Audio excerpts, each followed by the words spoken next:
Ya, selamat pagi saudara-saudaraku. Di hari Rabu ini kita bersyukur kepada Tuhan untuk anugerahnya bagi kita semua, sehingga di hari ini kita boleh menikmati segala kebaikan Tuhan, yang juga dengan segala harapan bahwa hari ini pasti ada dalam pemberkatan Tuhan, pasti ada dalam lindungan Tuhan. Nah, saudara-saudaraku, menyadari dalam perjalanan kehidupan di dunia yang semakin berkabut ini, ada begitu banyak hal yang terjadi dalam perjalanan kehidupan kita yang mungkin membuat kita ada dalam kekhawatiran, mungkin membuat kita ada dalam ketakutan, ada dalam gundah gulana. Sehingga sebagai orang percaya, kita harus tetap mendekatkan diri kita, kehidupan kita kepada Tuhan, menjaga relasi kita dengan Tuhan termasuk di dalamnya. Ketika kita boleh ada dalam persekutuan yang beribadah, di tempat-tempat ibadah, di rumah-rumah ibadah, yang kemudian di dalamnya kita yakin dan percaya bahwa di tempat-tempat itulah kita akan mendapatkan kelegaan, kita akan mendapatkan ketenangan, dan hidup kita boleh memuliakan Tuhan. Tak selamanya mentari bersinar, tak selamanya dunia berputar, namun kasih-Mu tetap selamanya. Janji-Mu Tuhan tak pernah berubah.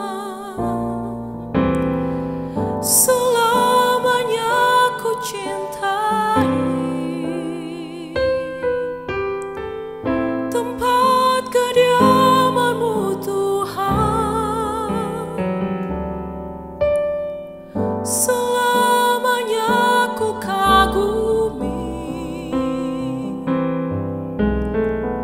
kasih-Mu tiada batasnya, takkan pernah Kau ku ingkari. Kasih-Mu selalu ada untukku. Ya, memang benar saudara-saudaraku yang dikasihi dan diberkati oleh Tuhan, bahwa kita harus tetap ada dalam kerinduan untuk bersekutu dengan Tuhan. Kita harus tetap ada dalam kerinduan untuk mendengarkan firman Tuhan, untuk datang kepadanya, ada dalam pelatarannya yang suci dan kudus. Sehingga benar-benar kita menyadari ada penyertaan Tuhan, ada pemeliharaan Tuhan, karena kita sadar kita manusia yang fana dan kita juga hidup di dunia yang sementara. Dengan segala sesuatu yang terjadi dalam kehidupan kita, kalau kita tidak mendekatkan diri kepada Tuhan, kita tidak mau beribadah kepadanya, maka hidup ini akan jadi sia-sia.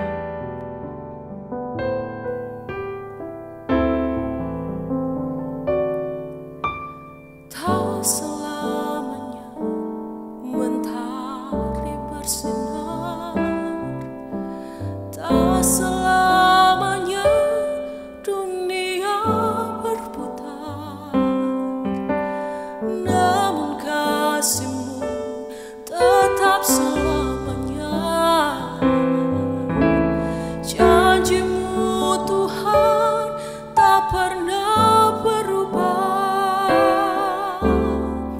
Selamanya ku cintai tempat kediaman-Mu Tuhan. Selamanya ku kagumi kasih-Mu tiada batasnya, takkan pernah Kau ku ingkari. Kasih-Mu selalu ada untukku.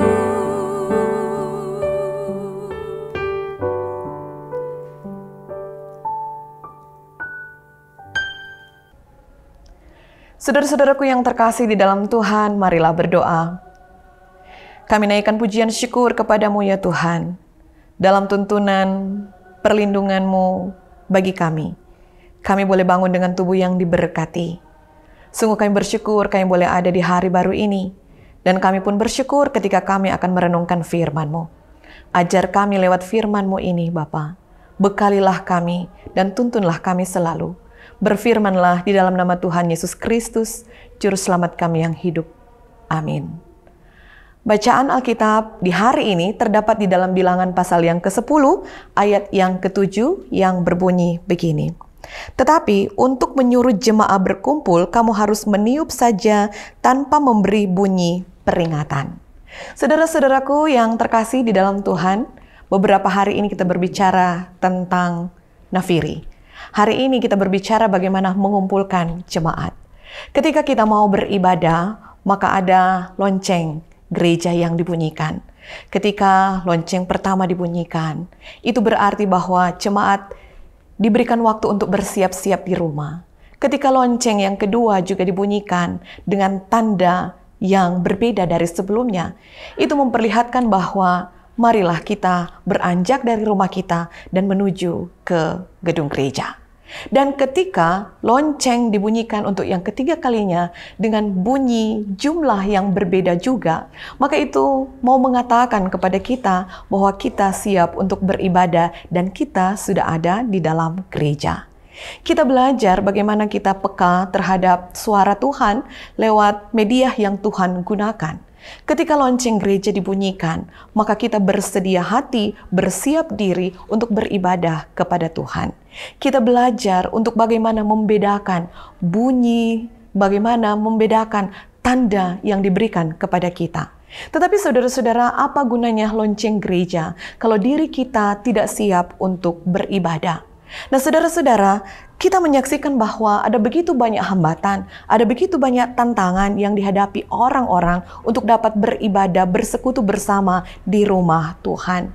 Ada karena kemalasan, ada juga karena mengatakan tidak siap, karena kesibukan yang ada. Tetapi juga ada yang mengatakan karena ada pergumulan yang sangat berat, karena itu enggan untuk masuk dalam persekutuan bersama di gedung gereja. Saudara-saudaraku yang terkasih dalam Tuhan, apapun alasannya, kita diperhadapkan pada tantangan-tantangan yang berbeda-beda. Tetapi ingat, kita ada di medan yang sama. Kita ada di pertempuran hidup yang sama. Yang dibutuhkan di sini adalah kesiapan diri kita, keinginan, kerinduan, harapan kita untuk tetap ada dalam naungan tangan kasih Tuhan. Dan karena itu, mari menyemangati diri kita sendiri untuk ada dalam persekutuan dengan Tuhan. Persekutuan dengan Tuhan dapat kita bangun lewat kehidupan pribadi kita. Tetapi persekutuan dengan umat Tuhan juga ada dalam kebersamaan ketika kita ada di gereja. Dan hal itu harus kita biasakan, harus kita latih. Kita melatih diri kita untuk tetap terus ada, beribadah bersama. Dan itu bisa dimulai dari ruang lingkup keluarga kita masing-masing. Bagaimana suami, bagaimana ayah, papa, sebagai seorang imam, mau mengajak setiap anggota keluarganya untuk hidup bersekutu di dalam Tuhan. Niscaya dari keluarga kita, kita pun akan membangun kebersamaan dengan orang-orang yang ada di sekitar kita dalam perjumpaan kasih jemaat Tuhan di mana kita dibangun. Kita berjalan bersama, kita bersama berjalan dalam kesempurnaan hidup bersama dengan Tuhan ketika kita boleh merasakan damai sejahtera. Kita adalah ciptaan Tuhan yang utuh, yang senantiasa diharapkan untuk tetap ada di dalam naungan tangan kasih-Nya. Hari ini, mari kita berusaha lebih dan lebih lagi hidup bersekutu dengan Tuhan lewat jemaat di mana kita ada. Tuhan memberkati. Kita berdoa. Yesus Kristus, Juru Selamat kami yang hidup, bukan sebagai suatu kebetulan kami ada di tengah-tengah jemaat-Mu di mana kami ada. Kami mau terus bertumbuh bersama dan bersama bertumbuh dalam cinta kasih-Mu.